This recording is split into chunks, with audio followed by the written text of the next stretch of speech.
दोस्तों, आज हम बात करने वाले हैं एक ऐसे इंसान के बारे में जिसने रेगिस्तान में अकेले 71 दिन बिताए। जिस जगह को लोग नरक कहते हैं, उस जगह में इस शख्स ने 71 दिन जिंदा रहकर दिखाया। इन दिनों में उसने कीड़े मकोड़े खाकर जान बचाई। उसका शरीर ऐसा हो गया था जैसे उसमें सिर्फ हड्डियां बची हों। ये घटना मेरी पिछली घटनाओं से भी ज्यादा रोंगटे खड़े कर देने वाली है, क्योंकि समंदर में तो कभी ठंडी लहरें, कभी गर्मी और मछलियां मिल सकती हैं, और किसी न किसी तरह जिंदा रहने का सहारा भी। लेकिन इस नरक में बचने की कोई संभावना ही नहीं थी। लेकिन इन साहसी इंसान ने मौत को भी हरा दिया और जिंदा रहकर दिखाया। तो दोस्तों, आइए जानते हैं कैसे इस शख्स ने 71 दिन तक उस नरक जैसे रेगिस्तान में अपनी जिंदगी की सबसे कठिन लड़ाई लड़ी। लेकिन वीडियो शुरू करने से पहले अगर आप चैनल पर नए हैं तो चैनल को सब्सक्राइब जरूर कर लीजिए, क्योंकि आपका एक सब्सक्राइब हमारे लिए बहुत मायने रखता है और वो आपके लिए बिल्कुल फ्री है। तो चलिए वीडियो को शुरू करते हैं।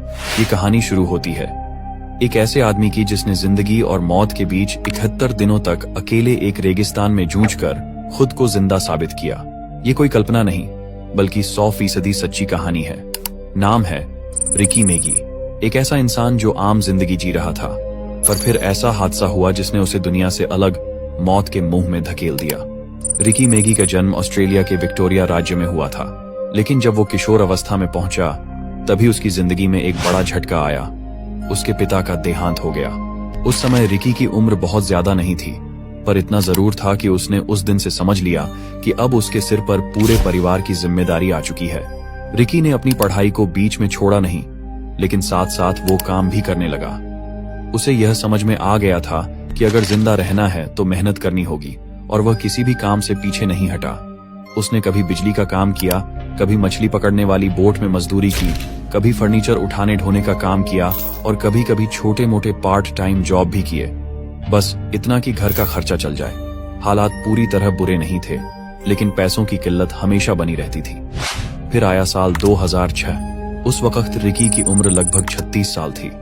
उसी साल उसे एक सरकारी कॉन्ट्रैक्ट का छोटा सा काम मिला। काम था ऑस्ट्रेलिया के क्वींसलैंड से वेस्टर्न ऑस्ट्रेलिया के पोर्ट हेडलैंड इलाके तक कुछ जरूरी कागजात और सरकारी सामग्री पहुंचाना। ये कोई आम रास्ता नहीं था। इसके लिए लगभग 3000 किलोमीटर का सफर तय करना था, और वो भी ऑस्ट्रेलिया के सबसे वीरान और खतरनाक इलाकों में से एक, जिसे हम रेगिस्तान कह सकते हैं। वो प्लेन से जा सकता था, लेकिन उसके पास उतना पैसा नहीं था कि हवाई यात्रा कर सके। इसीलिए उसने तय किया कि वो अपनी पुरानी सी कार में सफर करेगा। उसने कार में ज्यादा मात्रा में पेट्रोल भरवाया, कुछ खाने का सामान लिया, पानी की बोतलें रखीं और निकल पड़ा एक बेहद लंबी, थकाऊ और जानलेवा यात्रा पर। वो रास्ता था बंटाइन हाईवे, एक ऐसा रास्ता जो चारों ओर से वीरानियों और तपती जमीन से घिरा है, जहां कोई मोबाइल सिग्नल नहीं मिलता, और जहां अगर एक बार गाड़ी खराब हो गई तो कोई मदद आने की उम्मीद बहुत कम होती है। रिकी अपने पुराने से कार में रेडियो सुनते हुए धीरे धीरे आगे बढ़ता गया। दोपहर की कड़क धूप और रात की गहरी ठंड के बीच उसका सफर जारी था। इसी दौरान जब वह एक ऐसे इलाके से गुजर रहा था जहां सैकड़ों किलोमीटर तक कोई नहीं मिलता, तभी उसने देखा कि सड़क के किनारे एक गाड़ी खराब पड़ी है। उस गाड़ी के पास 3 आदमी खड़े थे। उन्होंने इशारा किया और मदद मांगी।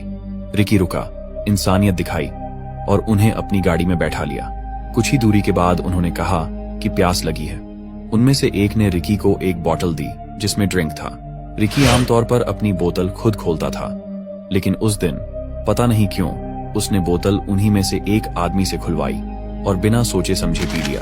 बस यहीं से उसकी जिंदगी बदल गई। उस ड्रिंक में कोई ड्रग मिलाया गया था, बेहोशी का तेज असर करने वाला कोई तरल। कुछ ही मिनटों में रिकी को चक्कर आने लगे, सर भारी हो गया, आंखों के सामने अंधेरा छा गया और फिर ब्लैकआउट। जब उसे होश आया तब तक बहुत देर हो चुकी थी। वो अब एक वीरान, सुनसान और बियाबान रेगिस्तान के बीचों बीच पड़ा हुआ था, अकेला। ना उसकी कार थी, ना जूते, ना फोन, ना बैग, ना खाना, ना पानी, कुछ भी नहीं। वो तीनों आदमी उसे लूटकर, ड्रग्स देकर रेगिस्तान में मरने के लिए छोड़ गए थे।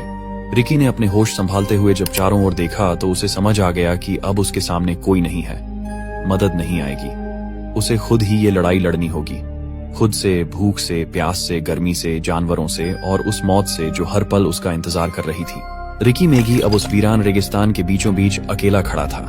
न कोई इंसान, न आवाज, न कोई उम्मीद, सिर्फ चुप्पी, गर्म हवा और तपती हुई जमीन जो हर कदम पर उसके पैरों को जलाकर राख कर देना चाहती थी। उसके पांव में न जूते थे न मोजे। वह बिल्कुल नंगे पांव था और जमीन पर जो धूप की गर्मी पड़ी थी उसका तापमान 40 से 45 डिग्री सेल्सियस के बीच होगा। जमीन की रेत इतनी गर्म थी कि वो अंगारों जैसी लग रही थी। लेकिन रिकी जानता था, अगर जिंदा रहना है तो चलना होगा। हर कदम मौत से लड़ाई का एक हिस्सा था। गर्म रेत पर नंगे पैर चलना, वो भी तब जब शरीर में ना पानी हो, ना खाना और ना ही किसी इंसान की परछाई। वो हर कदम एक नई तकलीफ देता था। उसके पांव जलने लगे थे, छाले पड़ गए थे और चमड़ी जगह जगह से उतरने लगी थी। लेकिन वो रुका नहीं। दिन चढ़ते चढ़ते धूप ऐसी लगने लगी जैसे आसमान से आग बरस रही हो। शरीर जलने लगा, आंखें पथरा गईं और होंठ सूख कर फटने लगे। प्यास का आलम यह था कि गले से आवाज भी नहीं निकल रही थी। कई घंटों तक बिना रुके चलता रहा। शरीर ने जवाब देना शुरू कर दिया, लेकिन दिमाग अब भी जिंदा रहने की उम्मीद में काम कर रहा था। और तभी एक भ्रम। उसे दूर से ऐसा महसूस हुआ जैसे वहां कोई झील है, कोई पानी का तालाब।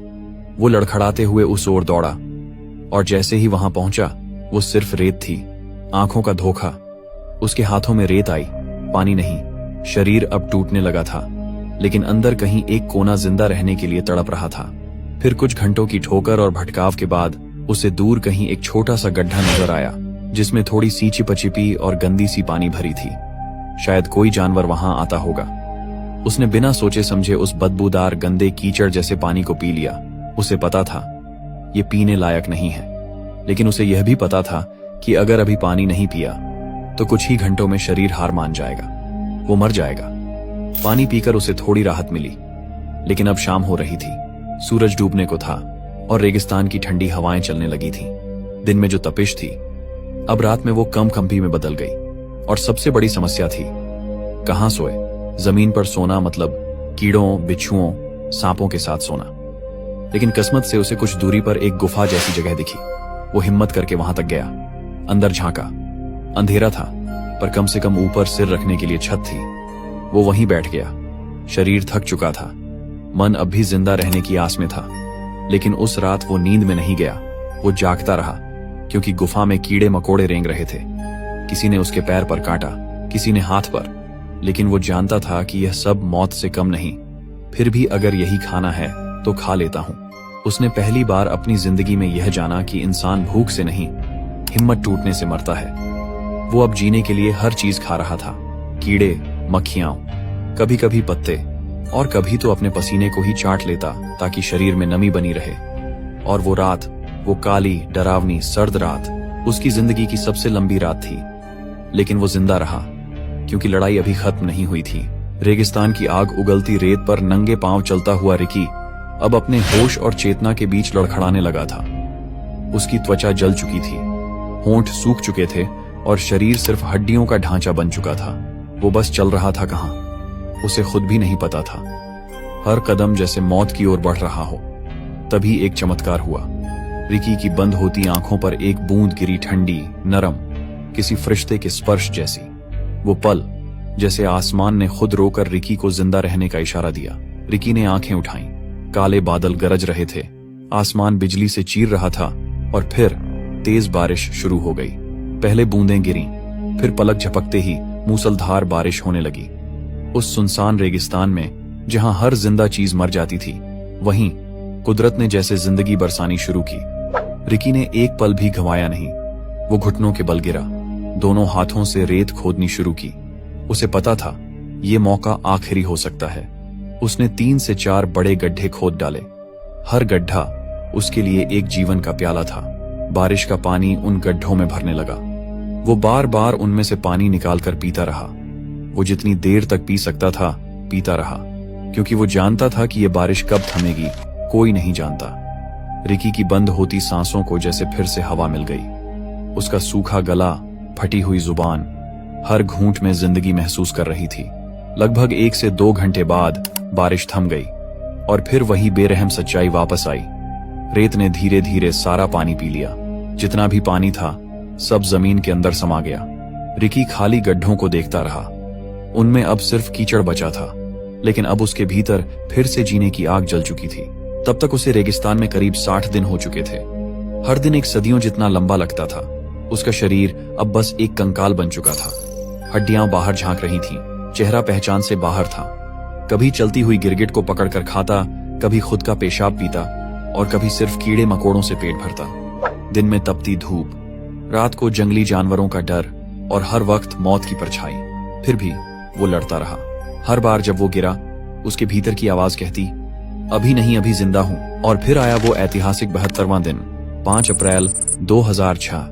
उस दिन वो रेगिस्तान में एक ऊबड़ खाबड़ टीले के पास बिल्कुल बेहोश पड़ा था, कपड़े फटे हुए, शरीर काला और आंखें बंद। उसी वक्त पास के बेरिंदुदू स्टेशन से गुजर रहे थे 2 लोग, ग्रेग हर्ड और मार्क क्लिफर्ड। उन्होंने दूर से कुछ अजीब देखा। शुरू में लगा कोई जानवर है, पर जब पास आए तो देखा एक इंसान जैसा कंकाल, लेकिन हिल रहा था। वो दोनों डर भी गए थे, लेकिन इंसानियत ने उन्हें रोक लिया। उन्होंने तुरंत हेलीकॉप्टर से मदद मंगवाई और रिकी को रॉयल डार्विन हॉस्पिटल पहुंचाया गया। वहां वो 6 दिन तक बेहोश रहा। डॉक्टरों ने कहा, ये इंसान नहीं, एक चमत्कार है। जांच में पता चला कि रिकी का वजन 106 किलो से घटकर सिर्फ 48 किलो रह गया था। लगभग आधा शरीर खत्म हो चुका था। रिकी मेगी एक ऐसा नाम बन गया जिसने 71 दिन तक मौत से लड़ाई लड़ी और 72वें दिन 5 अप्रैल 2006 को जिंदगी को फिर से जिया। क्योंकि जब इंसान का इरादा जीने का होता है तो आसमान भी पानी बरसाता है, रेत भी पानी पीने देती है और मौत भी हार मान लेती है। धन्यवाद दोस्तों, आपने इस वीडियो को अंत तक देखा, इसके लिए दिल से शुक्रिया।